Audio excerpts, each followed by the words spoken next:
Hey, this is Ty, the dog trainer with DogBehaviorOnline.com, and I'm coming with a question that we've got from the reader of the site. She says, my question is, how about if aggression is towards another dog within the household?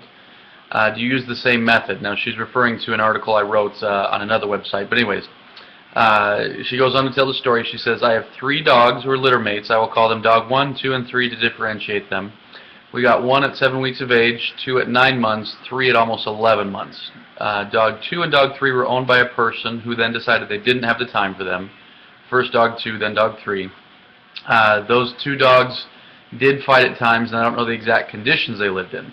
Dog 1 was neutered at 6 months old. We had dog 2 and dog 3 neutered as soon as we got them. Dog 1 gets along fine with both dog 2 and 3. However, dog 2 and dog 3 do not. Dog 2 attacks dog 3 for no reason. We don't have them all together now. We alternate keeping either dog 2 or dog 3 in separate rooms with a gate in the doorway. We bring dog 2 on his harness and leash multiple times per day, and there are times he can lay quite close to dog 3 with no problem. But you can feel him wanting to attack again. From the time we had them all loose together in the house, we know that dog 3 does not want to fight, but will if he has to.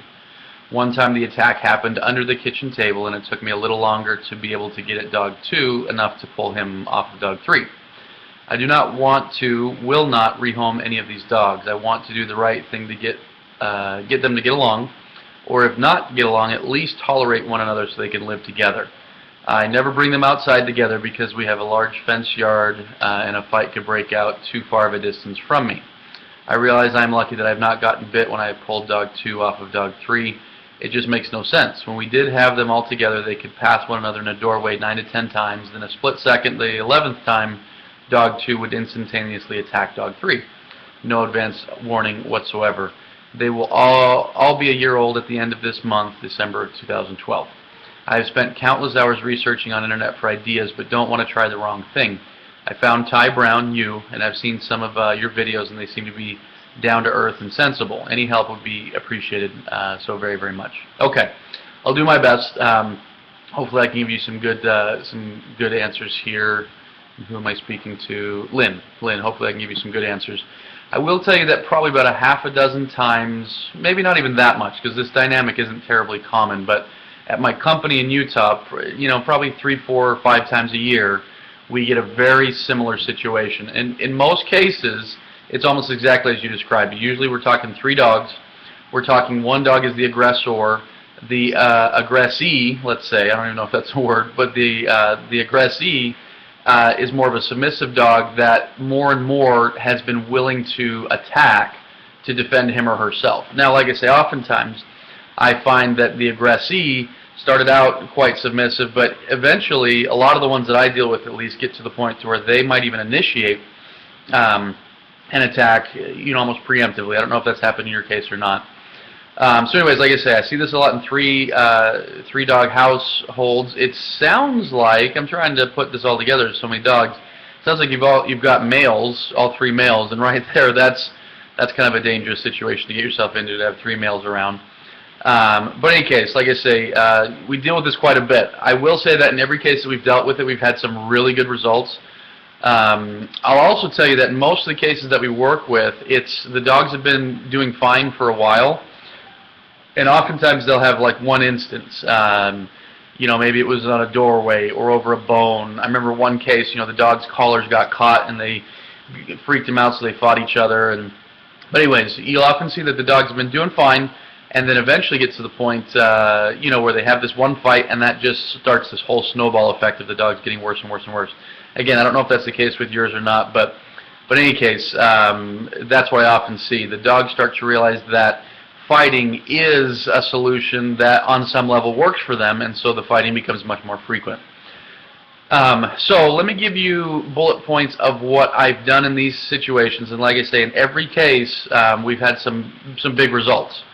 There have been a few cases where things go back to normal and the dogs get along fine from then on. Some of the cases I've dealt with, the dogs stop the fighting, but the owners have to really be on top of them. And so, there are solutions here. The only kind of variable is what level of solution you can arrive at.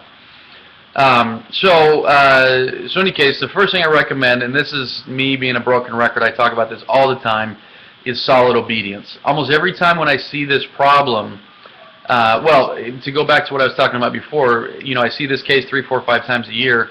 In nearly every one of these cases, nearly every one, if the owners aren't around, the dogs can be around each other. The owners are gone at work during the day, and the dogs have no issues. And the issues start when the owners get home. And so by simple, linear thinking, what that tells us is the owners are bringing the problem themselves. The owners are causing an imbalance in the relationship. And so I don't know if that's the case with your dogs or not. I don't know if they can be alone together or not. Maybe you haven't even tried it because you've seen, because you're too worried about it. But like I said, in many of these cases that sound a lot like yours, the dogs can be alone together. And so like I say, almost always what I'm looking at is a relationship issue, to where when the owners are around, the dogs aren't clear where their spot is, where they fit into the group. And as a result, it's easier to get into a fight. And so the first thing you need to do is make sure that the dogs understand where they fit in. Now, I'm not talking about pack structure and alpha this and alpha that. I don't really like those terms very much because I think a lot of trainers misunderstand them, misuse them. But every group has a dynamic, and we want you and your dogs to be a family. And if 2 of these dogs are vying for what their role is in that family, then we've got troubles. And so what I always tell people is it's not about what we want to avoid is we don't want them thinking about their relationship in terms of each other. Rather, we want them thinking about their relationship in terms of how it relates to you. Everything needs to flow through you. You need to be the vehicle for everything. And so anyways, like I say, the relationship is best achieved through obedience. And so, again, I don't know I have the answers here, but, my first question to you would be, what's their obedience like? Is it super solid? Can you have them come when called every time, even when there's distractions, people ringing doorbell, cats, other dogs, etc.? Can you have them lie down and stay with distractions? Can you have them heel on a leash perfectly with distractions? That's the first thing I look at doing, because once we've got that level of obedience, then the relationship follows, because the dog becomes used to putting your will first and listening to you, and therefore we see a lot of good leadership come through. So that's the first thing I look at is just achieving some advanced obedience, actually. And I always tell people, you're not going to fix a big aggression problem with basic obedience. It's just not going to happen. You need advanced obedience, and that's where a lot of people struggle, and that's where a lot of people buy our videos on advanced obedience. But anyways, so in any case, back to the topic here. I got a lot of things floating around in my head right now. Work on the obedience. That's going to get some more calmness into your home, and it's going to set you up more in the leadership role. So that's number 1. Number 2, what I found to be very, very beneficial is walking together. And again, not just any type of walking together, but walking together, typically one on one side, one on the other. So you're the vehicle to where everyone's walking. But again, it's not just any kind of walking, it's focused walking. So the dog on the left is paying attention to you, the dog on the right is paying attention to you. And what I see happen, and in fact at my company we do these group walks, usually about once a month with our clients, and I've seen so many dogs that have dog aggression issues get themselves into a group of other dogs, and we require them to walk in a focused way, and as a result, it's like the stress is on the peripheral. I'm not sure if I'm saying that right, but the source of their stress is on the peripheral, and so they're paying attention to you, the owner, and the stress is there, but it's presented in a way that's not over the top that leads them to a fight. And so a lot of dogs, when presented with their stress in a different way, in a way that allows them to see it out of the corner of their eye, but mostly be focusing on you, then a lot of dogs start to form relationships with the other dogs in that group. In this case, we're talking about your 2 dogs. And so I don't remember if you say you have a spouse or whatnot, but even if you do, I would work on them walking perfectly, number 1, and then number 2, walking perfectly with you at the same time. So even if you have a husband or significant other or whatever, it's not about he or that person walks one dog while you walk this dog.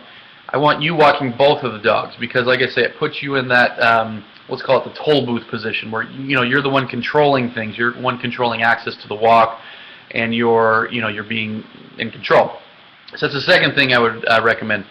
Third thing I would recommend is we have to have pretty specific protocol around the house, meaning everything is structured for right now until we can get a handle on this. So every time we watch TV, you guys lie down. Every time we go through a door, you guys wait. Every time someone rings the doorbell, you sit right there. And so there's like checks and balances, and there's these protocols for this is how we do this. when I let you out of the crate, first you sit, and then you come out and you sit, and then we go through you wait while we go through the door, and then I call you through the door, and then as we get that, now we're doing it with both of you. And just having these protocols, structure is the enemy of aggression, because aggression comes from a chaotic state of mind, structure comes from a calm state of mind. And so I always like to tell people to picture a pendulum. So on one end of the pendulum, these guys have swung so far into their aggression, they've become so aggressive with each other that we have to swing the pendulum artificially far the other way. And we have to be so structured. And what happens is when we swing it so far the other way, we're driving ourselves nuts because we have to be so structured with these dogs. But because they become so structured, we can eventually kind of back off a little bit to where we find this middle ground to where, okay, we're still under control. We're not like crazy, psychotic under control at all times, but we're kind of found our middle ground. But for right now, you have to be crazy, psychotic, under control. Everything is structured with these guys. You have to really help them understand that you are that toll booth. Everything goes through you. And so, that leads to other things. You control doors, you control food, you control furniture. They shouldn't be allowed on furniture, any sort of furniture, couches, beds, or anything. We need to make sure that they're not elevated by any means. Let's see.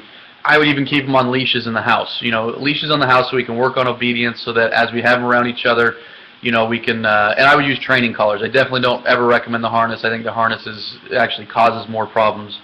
But I would have them on some sort of training collar, leashes.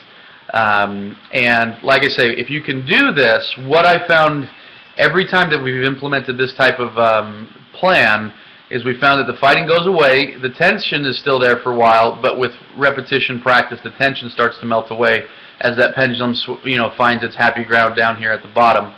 And so, but it requires us being pretty strict, for a while. A while might be a month, it might be 6 months. Every dog is different, every situation is different. But again, the main crux there is to have super solid obedience so that you can do that. So, anyways, I hope that at least gives you some ideas and some tips on things you can work on. And best of luck to you.